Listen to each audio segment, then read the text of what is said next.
ఎట్లా ఎట్లా గుర్తుపట్టాలి జనం ఇది ఇన్ని క్యారెట్‌లు అని? దాని మీద ఉన్న ఫిగర్ చూసి గుర్తుపట్టాల్సిందేనా? లేకపోతే ఏమన్నా ఇప్పుడేంటంటే ప్రతిదానికి లేజర్ టెస్టింగ్ అవన్నీ వచ్చినాయి. యాక్చువల్‌గా ఫస్ట్ కొనేటప్పుడు ఏం చేయాలంటే బంగారాన్ని దాని మీద హాల్ మార్క్ ఉందా లేదా అని చెక్ చేయాలి. హ్మ్.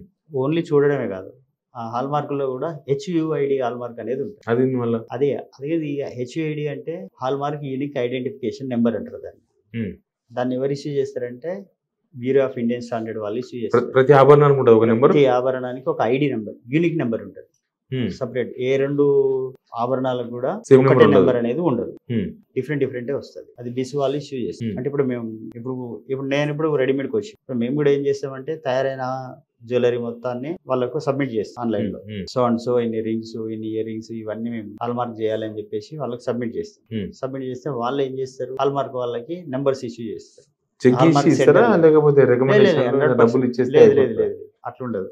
హ్మ్. హాల్ మార్క్ సెంటర్స్ వాళ్ళు అది సెపరేట్ ఉంటది. ఆథరైజ్డ్ హాల్ మార్క్ సెంటర్స్ అని ఉంటాయన్నట్టు. హ్మ్. ఆ హాల్ మార్క్ సెంటర్‌కి పంపిస్తాం.